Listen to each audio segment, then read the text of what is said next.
अरे यार मैं किधर है?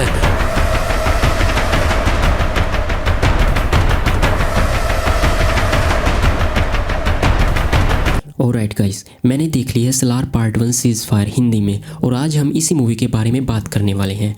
इस मूवी को देखने के बाद ऑडियंस को इसको लेकर दो तरह की राय बन चुकी है। पहली वो जिन्हें ये मूवी बेहद पसंद आई और दूसरी वो जिन्हें ये सिर्फ एक एवरेज मूवी ही लगी है। आपको ये कैसी लगी मुझे कमेंट करके जरूर बताइए। दोस्तों, जब मैंने KGF देखी थी मैं तभी से डायरेक्टर प्रशांत नील का फ़ैन बन चुका था, लेकिन सलार देखने के बाद मुझे एहसास हुआ कि वो कितने विजनरी डायरेक्टर हैं। वो सिर्फ स्टोरी टेलिंग के लिए मूवीज़ नहीं बनाते बल्कि ऑडियंस को मूवीज़ के अंदर तक खींच लेने की काबिलियत रखते हैं। सलार को एक एक्शन मूवी की तरह प्रमोट किया गया था, लेकिन इसमें एक्शन से ज़्यादा आपको ड्रामा देखने को मिलेगा। प्रशांत नील का भी इस मूवी को लेकर यही विजन था, इसे एक ड्रामा मूवी बनाने का। इस मूवी की स्टोरी गेम ऑफ थ्रोन जैसी लगती है, जहां अलग अलग ग्रुप एक गद्दी के लिए लड़ रहे हैं। इसमें काफ़ी कैरेक्टर्स हैं और उनका स्ट्रगल दिखाया गया है। मूवी के दो मेन कैरेक्टर हैं, Prabhas as a Deva and Prithviraj as a Wardha.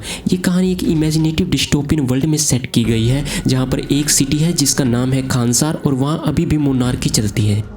दोस्तों, मूवी परफेक्ट तो बिल्कुल भी नहीं है, इसमें लूप होल जरूर है, लेकिन ये मूवी और मूवी से अपने आप को यूनिक बनाने में कामयाब जरूर हो जाती है। मूवी पर इंडियन माइथोलॉजी का भी बहुत गहरा असर दिखाई देता है। हमारा हीरो कोई आम इंसान नहीं है, बल्कि वो एक शैतान की तरह है या फिर किसी एक मिथोलॉजिकल गॉड की तरह है, जिसके आसपास सब लोग नॉर्मल हैं लेकिन वो उनसे कहीं ज़्यादा ताकतवर है। पहला हाफ पूरी तरह इस बिल्डअप में निकाल दिया जाता है कि वो कुछ अलग है, वो सबसे ज़्यादा पावरफुल है। मुझे यह मूवी महाभारत से भी इंस्पायर लगती है। जैसे महाभारत में कर्ण और दुर्योधन की दोस्ती थी, वैसे ही प्रशांत नील ने इसमें भी एक अलग एंगल के साथ उस दोस्ती को दिखाने की कोशिश की है कि क्या हो अगर पहले वो दोस्त रहे लेकिन बाद में वो एक दूसरे के जान के दुश्मन बन जाए। वर्धा और देवा का रिश्ता काफी हद तक कर्ण और दुर्योधन जैसा लगता है। महाभारत की तरह इसमें दिखाया जाता है कि जैसे कर्ण पांडवों का सबसे बड़ा भाई था और असलियत में वही राजा था, इसमें प्रभास को एक सच्चा राजा की तरह दिखाया गया है। लेकिन जैसे महाभारत में कर्ण दुर्योधन को राजा बनाने का वादा कर देता है, इसी तरह इस मूवी में प्रभास वर्धा को राजा बनाने का वादा कर देता है। मूवी का फर्स्ट हाफ पूरा टेंशन से भरा हुआ है, जिसमें हमें बताया जाता है कि प्रभास का कैरेक्टर एक खतरनाक और डेंजरस है, लेकिन हमें वो एक टीज देते रहते हैं कि हमें वेट करना है कि कब वो एक्सप्लोड होगा, कब वो एक्सप्लोड होगा। और हमें दिखाया जाता है कि प्रभास एक मिथोलॉजिकल गॉड की तरह है कि वो इतना स्ट्रॉन्ग है कि उसके सामने कोई भी नहीं टिक सकता। बात कर लेते हैं मूवी की एडिटिंग। मूवी वंस अगेन यहाँ आपको KGF वाली वाइब देगी, जहाँ पर मूवी में सीन चल रहा है और डायलॉग पीछे से नरेट किए जा रहे हैं किसी दूसरे कैरेक्टर द्वारा, और इसमें क्रॉस कटिंग का भी बहुत ज़्यादा इस्तेमाल किया गया है। दो डायलॉग को ऐसे बीच में क्रॉप करके लगाया जाता है कि आपको वो एक लाइन एक डायलॉग की सुनती है और देन एक लाइन दूसरे डायलॉग की सुनती है, लेकिन वो दोनों इतने अच्छे ब्यूटीफुल तरीके से जोड़े गए हैं कि आपको ऐसी एडिटिंग आपको कहीं और मिलेगी नहीं। मूवी पास्ट फ्यूचर में बार बार जंप करती रहती है, लेकिन सिर्फ एक स्नो पीक की तरह। आपको पता होता है कि क्या सीन पास्ट में हुआ है, क्या सीन अभी प्रेजेंट में चल रहा है, और जो इस स्टोरी को बहुत ही एडिटिंग को आउटस्टैंडिंग बना देती है। हालांकि ऐसी चीज़ें सिर्फ ट्रेलर में की जा सकती हैं। मूवी में आपको एक सीधा एक फ्यूचर एक प्रेजेंट चल रहा है तो आपको एक सीन में ऑडियंस को बांध के रखना होता है, लेकिन प्रशांत नील की यही तो खासियत है, वो सीन को कट कर करके एक ही सीन में आपको पास्ट प्रेजेंट के अलग अलग क्लिप दिखाकर आपका ध्यान पूरी तरह से फोकस करके रखते हैं, और ये बहुत ही डिफरेंट है। आपको किसी और मूवी में ऐसा देखने को मिलेगा ही नहीं। इसी के रिगार्डिंग मैं एक सीन की बात करना चाहूँगा, जहाँ पर वर्धा को पूरी सिटी में ह्यूमिलेट किया जा रहा है और हमें उसमें अलग अलग डिफरेंट सीन दिखाए जा रहे हैं कि कैसे वर्धा को परेशान किया जा रहा है।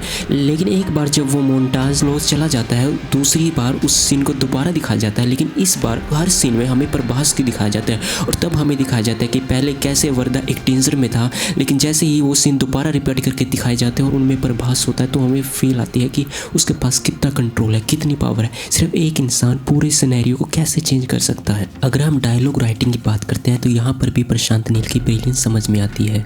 जैसे एक कैरेक्टर वर्धा को बोलता है कि अगर इतनी ही बेइज्जती महसूस हो रही है तो अपनी गर्दन काट कर मेरे पैरों में गिरा दे, और उसके बाद मूवी में एक सीन आता है जब प्रभास उस कैरेक्टर की गर्दन ही काट देता है। हाँ, लेकिन ये सीन बाहुबली 2 के एक सिमिलर सीन से जरूर इंस्पायर है, लेकिन इसमें अपना एक खुद का टच भी है। और इसके बाद सारे सोल्जर प्रभास पर गोली क्यों नहीं चलाते, खैर इसका जवाब तो मेरे को भी नहीं पता। हो सकता है प्रशांत नील इसे सलार 2 में हमें जस्टिफाई करे, लेकिन ये सिर्फ एक मूवी है तो यहाँ पर प्रशांत नील ने एक सिनेमैटिक लिबर्टी ली है। बात करते हैं मूवी के सबसे स्पेशल एलिमेंट की, जो कि है सिनेमेटोग्राफी। सलार में जहाँ पर high definition dark cinematography use की है, एक ऐसी टेक्निक जो एक स्क्रीन प्ले के अंदर एक मिस्टीरियस एंड एक टेरिफाइंग एलिमेंट को ऐड करती है।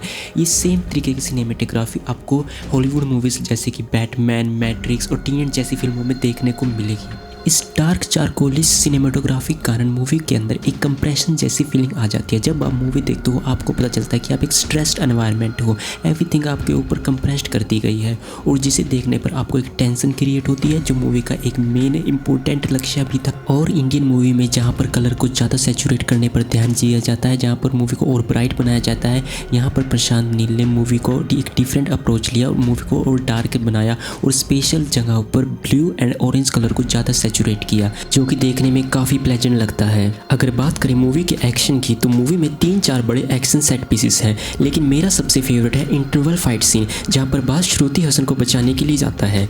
इस एक्शन की थीम यही है कि प्रभास एक अनस्टॉपेबल फोर्स है जिसको कोई रोक नहीं सकता। प्रशांत नील अपने हीरो के लिए बहुत खास मूवमेंट क्रिएट करते हैं। इसी सीन की एक और खासियत ये है कि आप पूरे एक्शन सीक्वेंस में प्रभास का चेहरा सिर्फ शुरुआत में ही देखते हैं और अंत में जब वह गाड़ी पर चढ़कर आता है, पूरे सीन में हमें सिर्फ उसके हाथ, गन या दुश्मनों की हालत ही दिखाई देती है।